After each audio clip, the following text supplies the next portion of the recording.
Welcome back to another Play and Explain.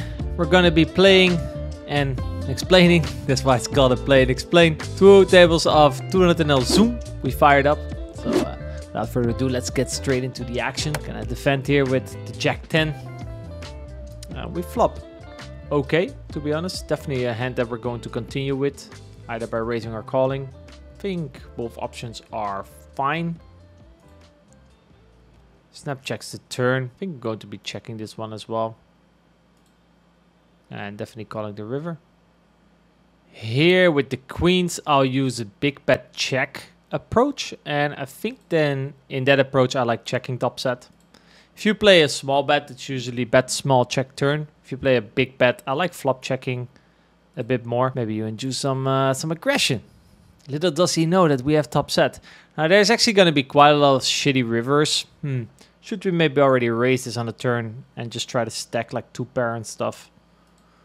I don't mind that actually. It's a bit greedy. Obviously he can have a straight, but first that hand we still have equity. Like obviously the downside of raising is that he can call and there will be a lot of equity shifting rivers that he could maybe call, dunk bet. But let's say he calls and dunk bets a flush. He could maybe have the other miss flush. So. But I think stacking 7s and 8s straight away before something bad rolls off is slightly better. Let's see. Whereas a combo draw and he just rips it in. That's also fine. Because he was like, well, what do you mean? You check back the flop, you raise the turn, you have nothing. Little does he know. We had a little trappy.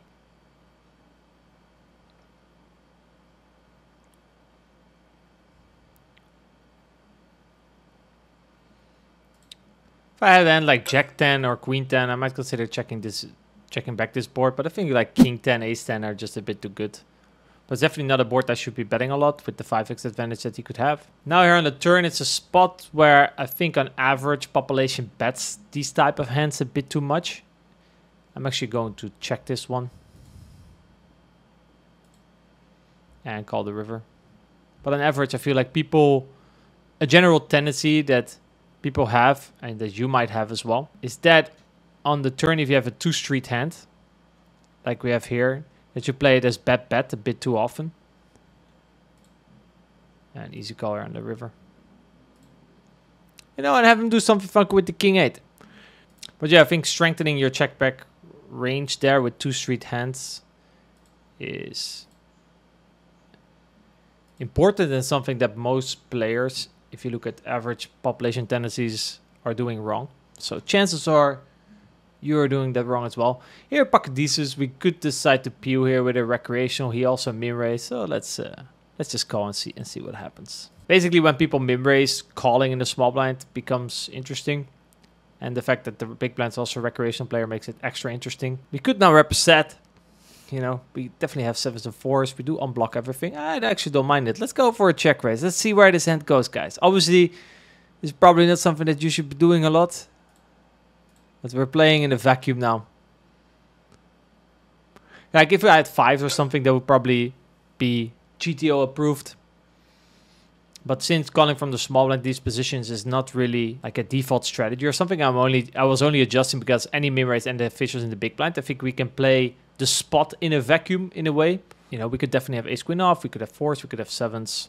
So I feel like check raising there in a vacuum is going to be quite a good play. And I think it's also likely on average that people do a bit too much c-betting versus small blind cold call. So not theoretically approved, probably pocket deuces there. Like I said, 5s or 6s or something where you can turn straights probably a bit better. But the plan was there to just YOLO my pocket deuces.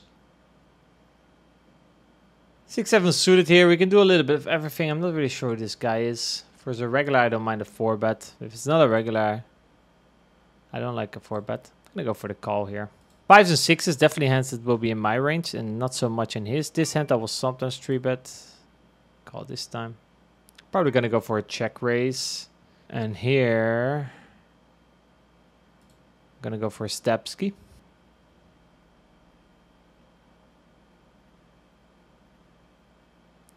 Very interesting turn. Feel like we should probably continue betting.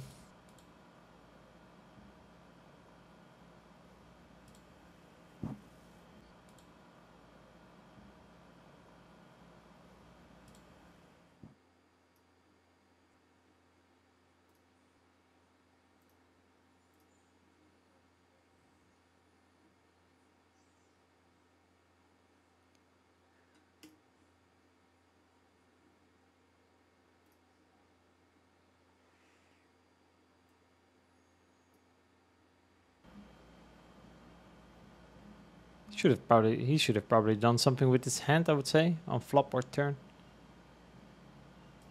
This guy's not thinking about it. It's a pretty bad run out, obviously.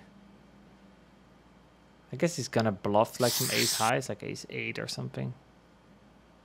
He also thought about it for quite a while, so it may seem like this could be an overbluff spot. No, just at a flush. I also like to have the 10 with my hand, blocking ace 10. I feel like it's a spot where you would definitely be tempted in turning like ace 8 or something into a bluff. I feel like that sizing is pretty suboptimal. 3-bet the recreational here. I'm actually gonna check this one back. I like that.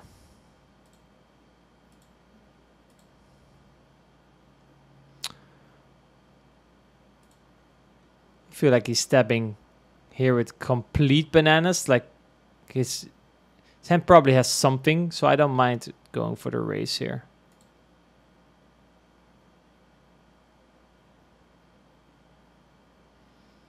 Could have 10 jack with a diamond, king jack with a diamond, king 10 with a diamond, then ace.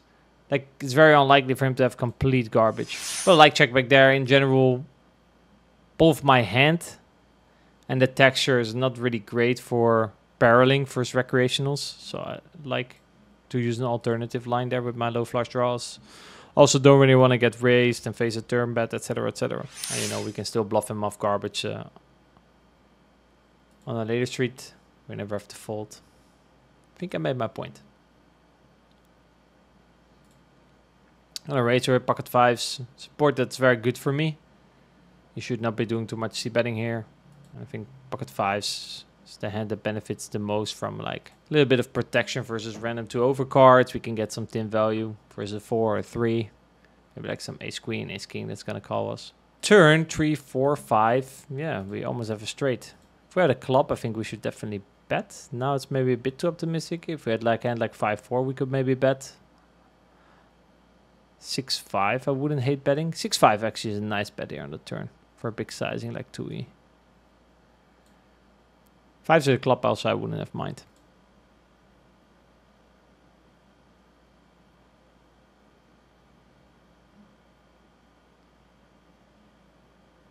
Yeah, pocket jacks. Oh. That's trouble. It's trouble. Trouble in paradise. 6-7 there, by the way, would also probably be a very nice barrel.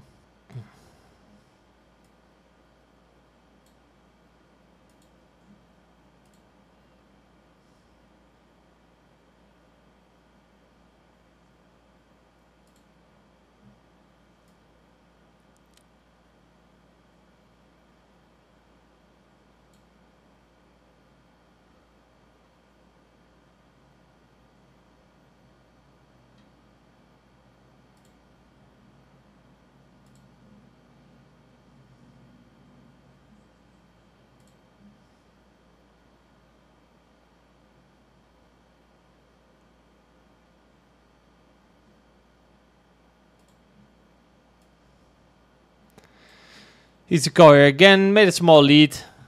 Like, not necessarily because the 3 is necessarily that great for me. Obviously, it does hit me sometimes.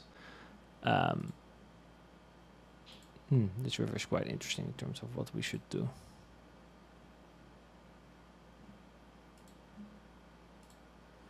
I'm gonna go for check, but I wouldn't mind leading actually.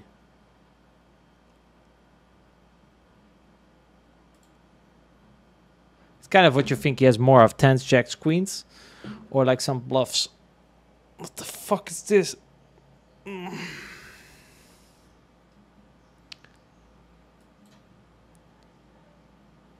But leading, I think, let's say you had, would we ever have king, queen of clubs or something? I probably wouldn't have, but that would probably be a good lead. A very interesting hand. I think on the river we probably have to jam. I don't know what he's doing, but...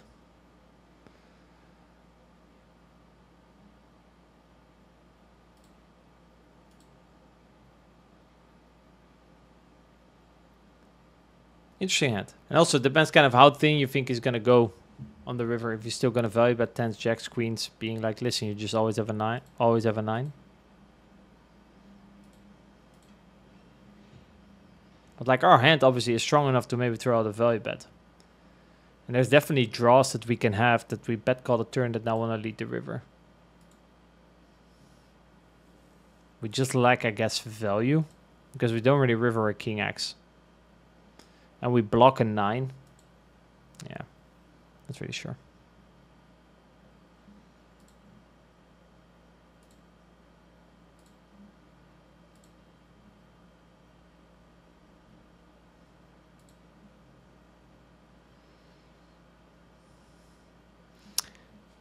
This hand actually could sometimes throw out like a little mergey check raise, but I think that's more true versus the button. I think first cutoff we just call.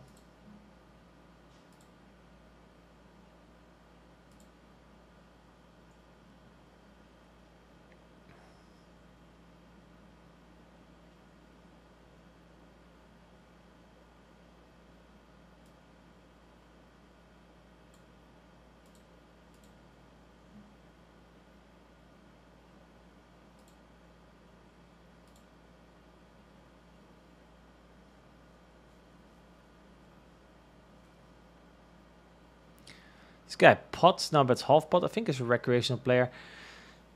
This is an interesting spot. Like, I'm very tempted to raise. However, if the river is a 3, an ace, a 6, a 5, a king, I'm a bit fucked. But it does really seem like he has like a tiny overpair. In situations like this, what I actually like to do is call and lead river. I'm still gonna do it now. I think he has like pocket 8s or something. Very often, pocket 9s. Or he could have a river ace.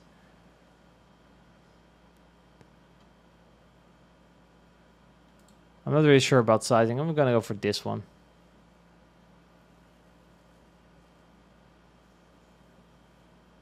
I think we were forced to size down a bit because of the way we range him. Yeah, he had an overpair. Or at least he had an overpair on the flop, but it became a third pair on the river. He had pocket queens. So I think a spot that I'm sure many of you viewing feel like you've been in before. And I think I gave you guys a good solution. Let's say the river is just like a 10 or something. I would have definitely led bigger. Here,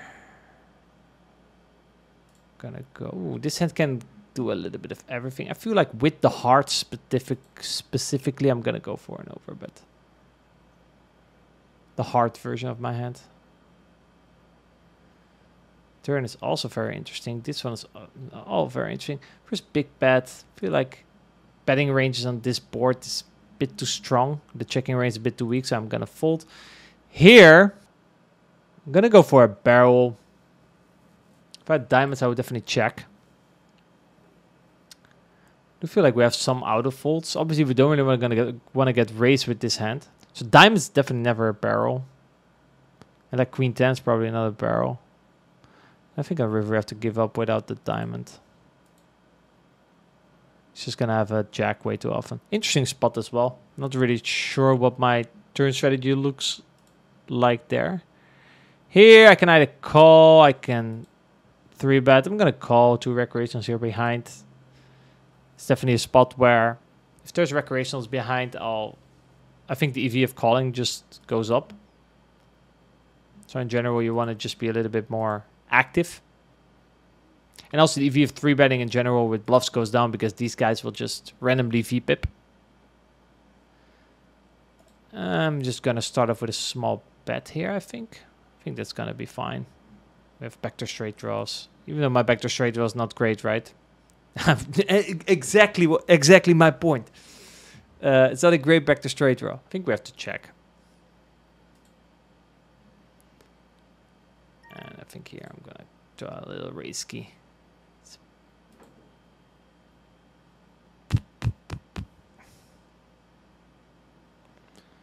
What do I want to do here?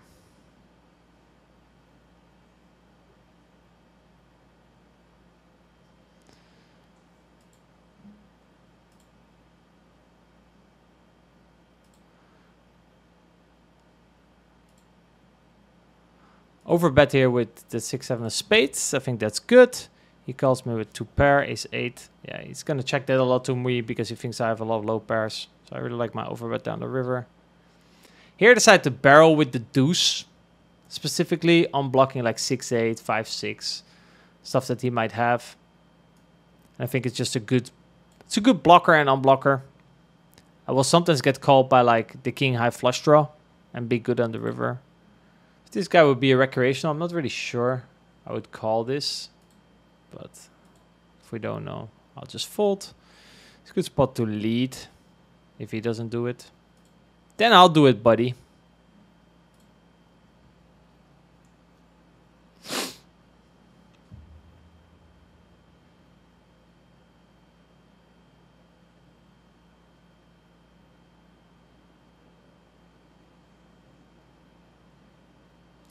Face a raise and a call. I think I'm just gonna fold, drawing to only a gutter. He could have 7-8. They could actually both have 7-8, so that's not great. 5-4 suited, my favorite hand for the people who are interested. Poker has become so boring, guys. We all think in equities, blah blah. Everyone's favorite hand is, oh, my favorite hand is aces. No, that's not the way it works, guys. You need to pick a pretty hand, and that's your favorite hand. Given this is my favorite hand, he made it quite big. So probably it's a fold, but or he's fold the majority of the time. But hey, since it's my favorite hand, it's a good illustration. Your favorite hand costs you money. But guys, you need to pick 5-4 suited, my favorite hand.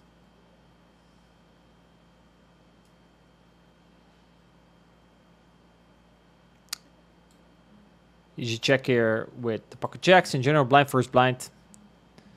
Deep stacked, right? We're playing cash game. Have to be a bit careful when 2 cards below a 7 are connected to each other. Since this will give him a lot of advantages. He straight away goes for a big bet. We have an easy call with jacks, with a spade. But we're not necessarily too thrilled here. It is pretty interesting. I think I would have called the turn again. It would have been a bit loose, but he checks. I think there's nothing else to do but check. When he bets so big on the flop. If he would have betted small on the flop, like 1/3, I would have definitely tried a little bet myself, because then if he has way more 5x, 6x, 7x. But with the 2/3 bet on the flop, he's basically repping a more polarized range. He bets, so basically he's saying that he has king, queen, queen, jack. No, we have 2 jacks, so that's already pretty good. He can definitely have something along the lines of 7-8 or something. So I'm just going to call, and if he has a good queen, good for him. He has king, queen. That's fine. On the ace, he's probably going to slow down quite a lot. But I still have like a lot of these lower pairs in my range. So let's say, for example, if I had a hand like pocket 8s there, or pocket 9s or pocket 7s. These are hands that are probably going to have to fold because they block a lot of his 7-8, 8-9, 7-9, all that type of stuff. So I think jacks both unblocks all these bluffs, and it blocks like the value range, which is going to be queen, jack, king, queen. 5-6 offsuit, 200 NL zoom to 5, probably a fold, but we're not. We didn't come here to fold, right? That's. Didn't come here to fold big blind versus button. That's that is the motto. Goes for a big bet. Interesting. Obviously, the more he does this type of stuff, like if you would play against this guy a lot, then obviously we should not be expanding our calling range with 5-6.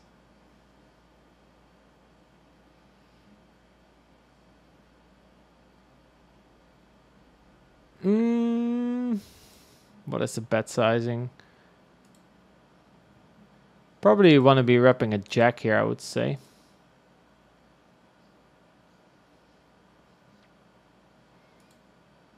Guess I was going to say he could have a 4, but a 4, I guess, could barrel. But since he could have a 4, like I don't think, let's say we have queen, jack, king, jack, ace, jack. We cannot go too big because he could have a 4. And because turn had connectivity, he could also check some of his kings or queens. So I kind of figured it was a spot where we don't really want to value bet a 7. We mainly want to, I think, be value betting This one can 4-bet or call. Go for the call this time. We may want to be value betting, I think, a good jack there. I can see some blocks making sense as well. If I land like jack 9, for example. Because he's going to have turned like some 10x. But I feel like he did think about it for a while on the turn, so maybe a bit less 10x.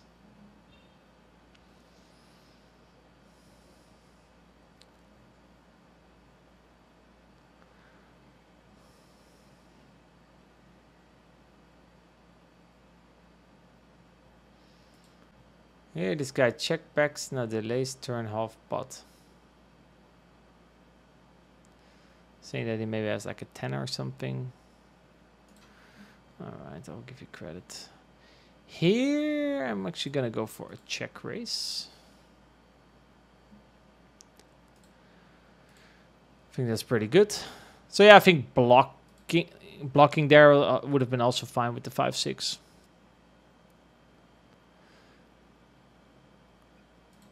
Five six suited looks a bit like 5-4 suited, so it's also sort of my favorite hand.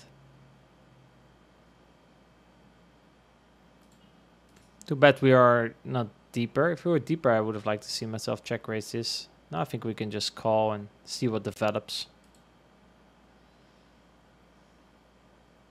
I feel like against a snap check, oh, he's gonna be so tense. Jacks, queens, kings, heavy. I feel like jamming is probably a good play, but the flush shot does miss, so I'm a little bit concerned. But I feel like just if he snap checks, he has so little ace-x. I also feel like we cannot really check call. That's a bit too, yeah, a bit too optimistic. But I'm a little bit concerned that the flush draw did brick. But if his range is like maybe some 7x or 8x, you know, that's already better than my hand. Sometimes air, that's going to bluff me if I check. I don't think I can really call. And then if he has a bunch of 9s, 10s, jacks, queens, kings, he's going to have to call a very big proportion of them in order for my bluff to be minus EV, and I don't think he will call enough. So let's say he only calls the ones without a diamond because he thinks I don't have a flush draw. He's still folding probably about 60%. If not more. Yeah, it's very hard for that play not to be plus EV. And then higher EV to the alternative of checking. Even though checking does obviously have some EV because sometimes we just check, he has nothing, and then, yeah. We take it from there, sort of.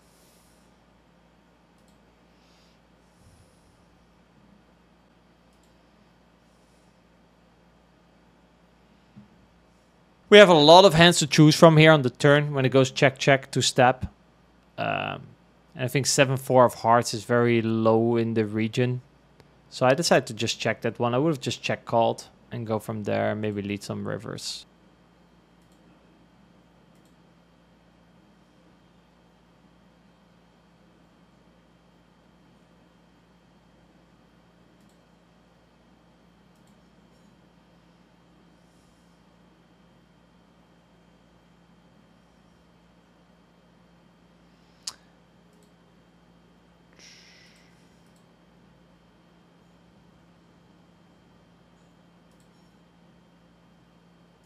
We prefer to have a turn 5 here, but I think this one is also okay. I think I can straight away put quite a lot of pressure here on 8s and 9s, and I think he can still call with king, queen, ace, king, these type of holdings. So I think this play is actually quite good.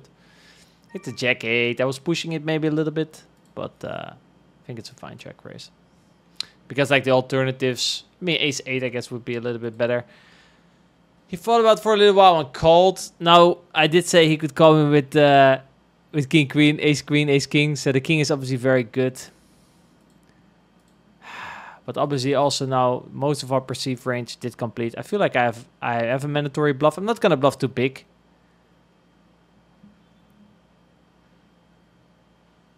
Because I only have unblockers.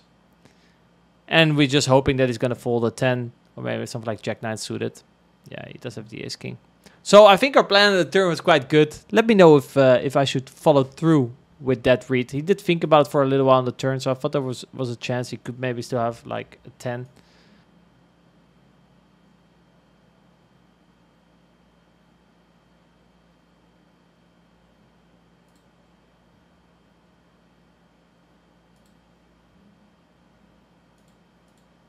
So over the c-bet here with king queen. Was always going to barrel turn. Now that we had a king though. Let me see, do we have...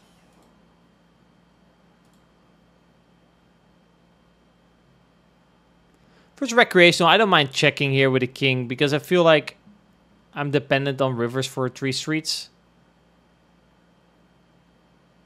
Here, having a 7 here is not great.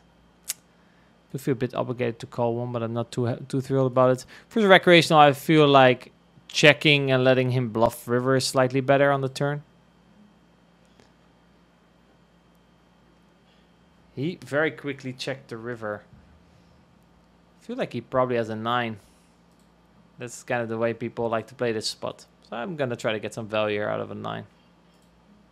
This is a very bad habit, by the way. It's not a habit. I'm just doing that because this guy, with how fast he checked, and yeah, I'm playing versus an unknown. Versus known players, you should be very careful. If you play against players a lot, you should probably not do this kind of shit. But you know, I'm playing more in a vacuum, obviously, since this is not something that I play on a daily basis.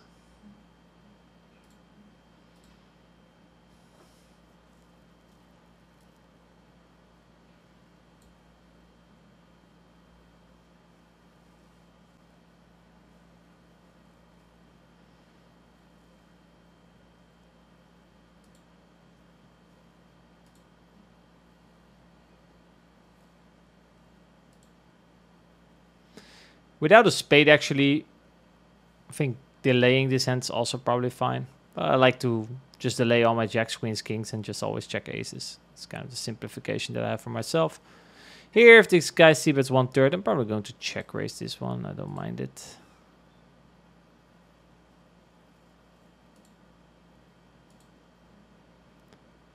Here goes for delayed step. We have an easy call. River is a king. Should probably lead. Think on a king.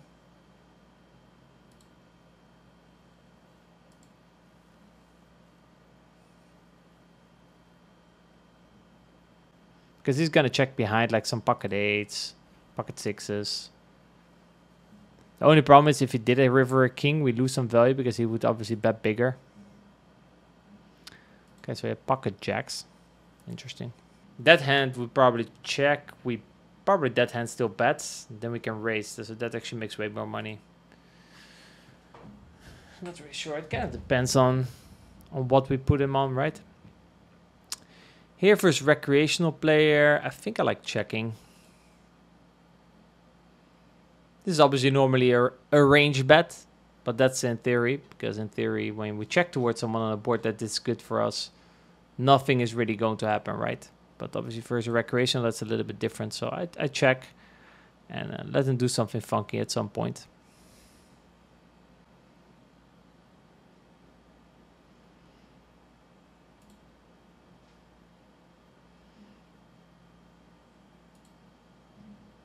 Didn't bite. Yeah, pocket 6s. It's a hand he could bite with. Here, pocket jacks is quite interesting. We're playing a bit over 100 BB deep. What is better? What is better? Not really sure what is better, to be honest. Betting or checking. Obviously, if you have jacks, you prefer to bet more than if you have aces, for example. Because he could now have, for example, king, queen. I feel like just if you check the random factor of fish, that just adds a lot of value. And it's a board where, you know, we're dependent on a decently clean run out for us to make some money. Okay, so far I'm pretty happy. Half pot, long timing. So as long as he doesn't jam or pot, I'll probably call him off. He's thinking about it very long now. Why is he thinking so long? If I would have checked a little bit faster, I would have definitely valued, but I'm a bit confused now. I think I'm gonna bet small. I think we just usually have the best hand, but all that with the timing, I'm a little bit concerned as well. Yeah, so he was thinking about having nothing. Like the faster he checks there, the more I think he just has a 10 or pocket 8s. But when he starts thinking for so long, it's either he has nothing or a trap. So I think I should have went with that read and checked behind to be honest. I think it's an interesting example again of how timing changes the range and how that then changes the play that we want to be making. Well, actually, but you did the complete opposite. I know, yeah. So I guess my confidence at that moment in my read, it just felt a bit too bad to check back jacks. Opening deuces here with one recreation on the blind. Actually, there's also recreation here behind. I'm not, actually in hindsight, not really a big fan of it. But hey, we're here now.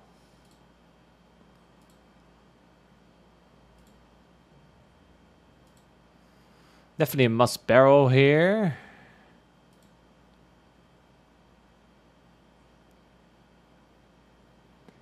And the 10 we probably have to check. We will win sometimes for his hand like ace jack or a nut flush draw. So I think we're going to have to check. He called with deuce 3 offsuit. Okay. Okay. Did expect that hand to fold. Deuce 3 offsuit. Not bad, man. Not bad. Owed me pretty hard. He was like, I put you on deuces. He was right. Oh, wow. That was a very loose call. Deuce 3 offsuit. Yeah. Did not see that one coming, to be honest.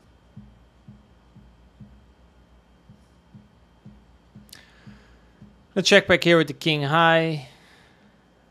And probably betting the turn.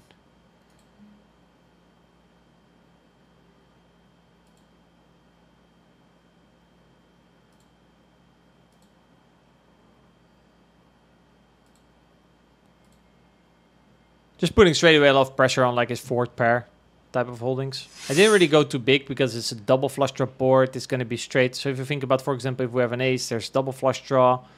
There's like the straight completing river. So there's a lot of bad rivers.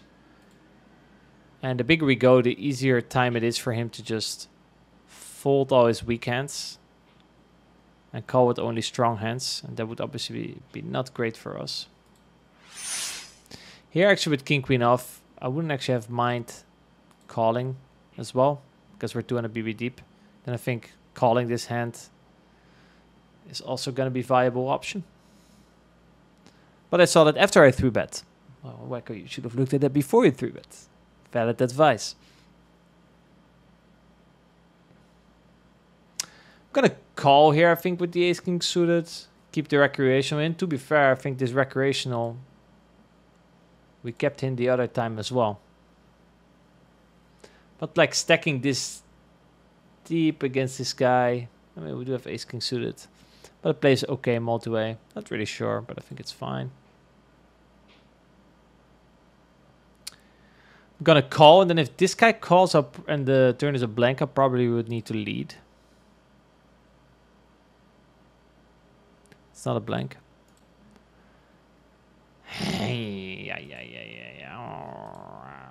Oh, this one's very interesting. I feel like I cannot really check fold.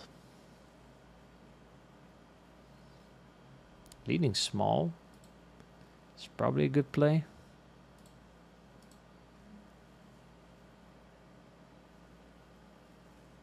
Huh. I have no clue. As you can see, I clicked all buttons. Yeah. I don't know.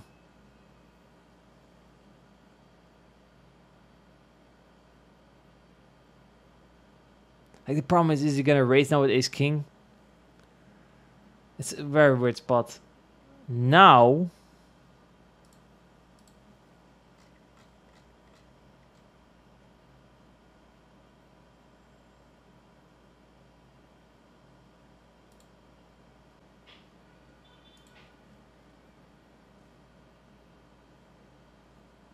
this hand has gotten pretty funky, if I might say so.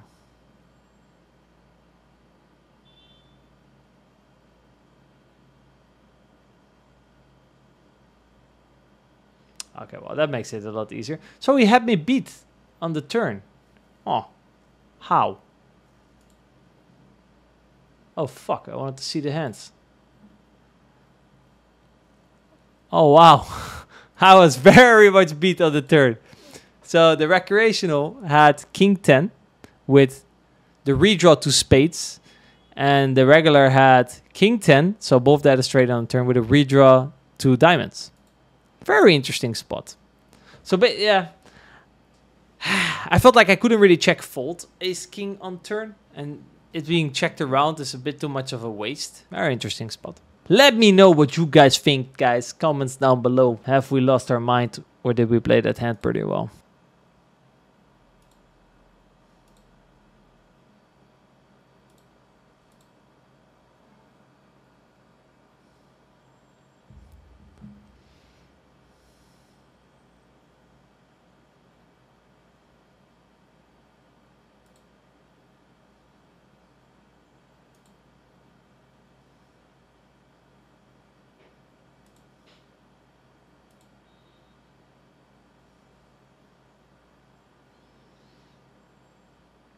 Definitely gonna go twice here with 5-6.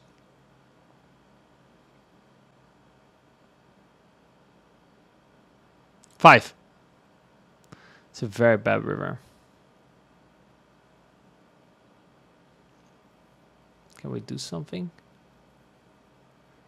Nah, I think we just have to check and lose. That's unfortunate.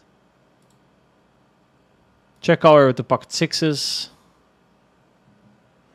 He 3-betted small pre-flop. Check out 1/3. Yeah, that's just... The queen is just a very bad card. There's just not much we can do there. First a barrel here. Pocket fours for sure fold. When the board is paired, you probably don't want to have a club. So I do think it's a spot where the higher your pair is, the better it becomes. So sixes then is low and it has a club. So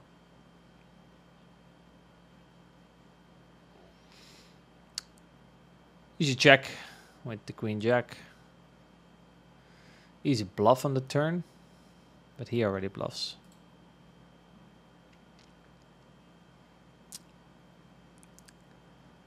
Is this guy recreational? If this guy's a recreational, I don't really want to be folding. Yeah. It's a bit out of line, but the recreational is usually also quite out of line. So then it's out of line versus out of line. Bad timing, bad timing.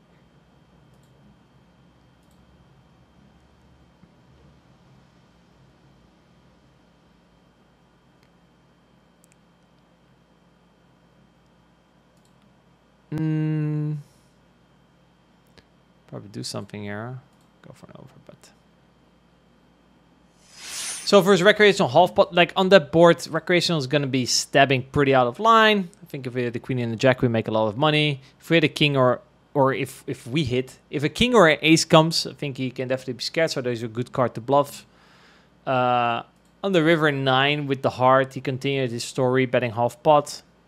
Thought there was a good chance. I mean, if you look at the betting range there of recreationals, is going to contain a bunch of third pair, fourth pair, and a bunch of air. So I figured just raising versus that range is overall a pretty good play. Obviously, he re-raised, so it looked pretty stupid, but I'm pretty happy with my play there. You can also raise the turn. That's also completely fine, but I like to raise the turn there.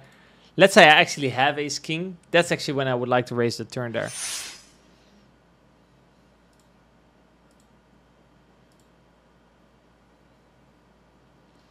He's calling with the pocket nines. I think flop might straight away be a fold without a diamond. Also kind of depends on the sizing that he uses. Yeah, when he bets this size, I cannot really fold now, can I? Or maybe he doesn't want you to fold because he has tens or jacks. And ace-jack here, I think we have an easy call.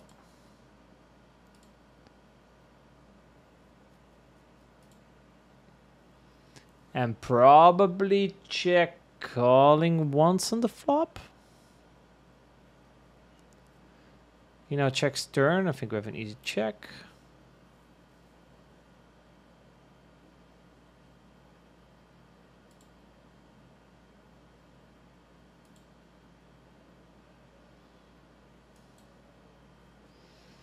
Is this a thing? Is this a thing? Is this a thing? Is this a thing? Is this a thing? I don't know if this is a thing, but I like it more than check calling. Could be that I only have a bluff here. Let's see if he figures that out.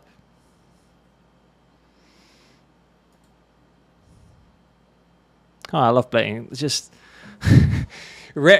random stuff that comes up in your head. You just do it, you know, because you're playing in a vacuum in an unknown pool versus guys that you don't know. Let's see if he figures it out and just calls me with the ace-king. Like, for example, if he has ace-king, no suits, this is a very good spot to jam, because I will then have to call ace-jack. So I was going to call ace-jack anyway. So now I figured if I'm going to call ace-jack anyway in a vacuum, maybe jamming is better. Now, obviously, if you make a play like this in a vacuum, he can now think, why would you front jam?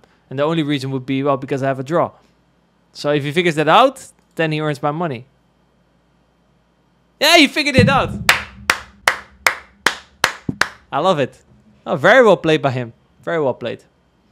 So, I think this is great illustration of why you should be careful doing this kind of shit.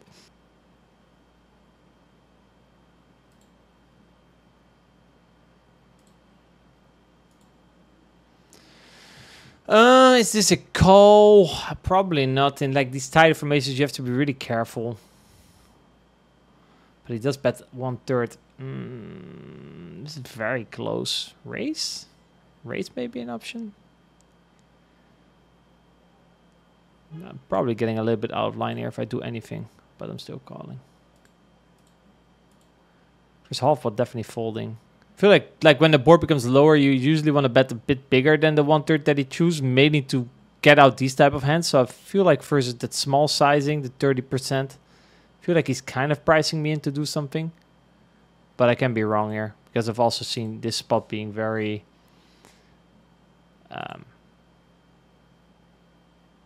nitty. And easy call again on the turn.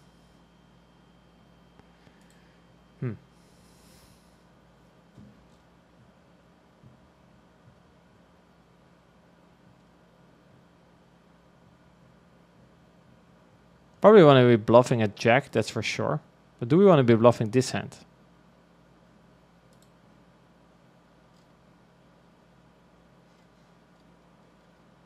If we're going to bluff, it's probably a small sizing. Do we even have that many check X? I think we might even have to bluff this.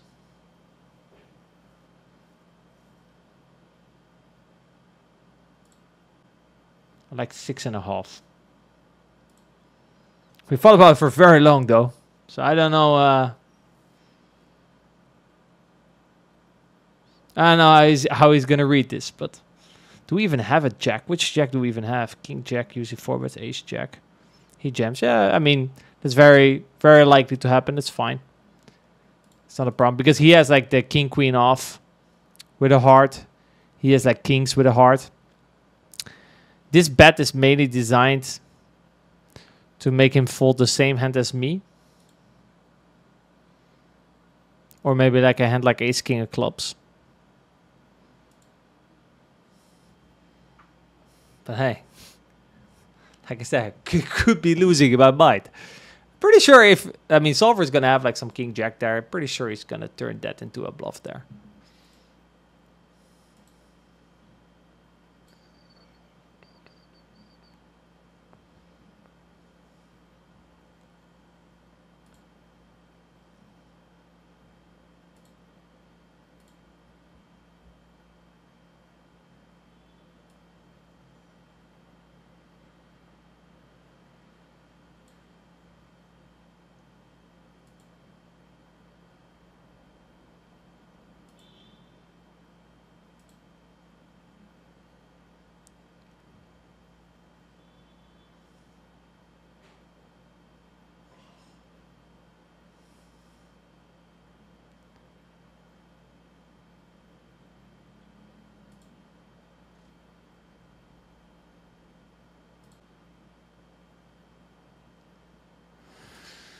Six. I guess I can have a 6.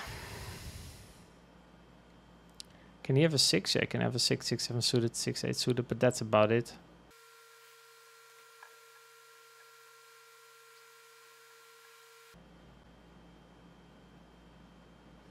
Okay, I think we're going to be wrapping up the video here. I think we've made enough funky plays for today. If you like this video, guys, give it a thumbs up. subscribe to the channel. If you like this video, okay, chances are you will like this video there as well. So go check that one out. And I will see you guys in the next video.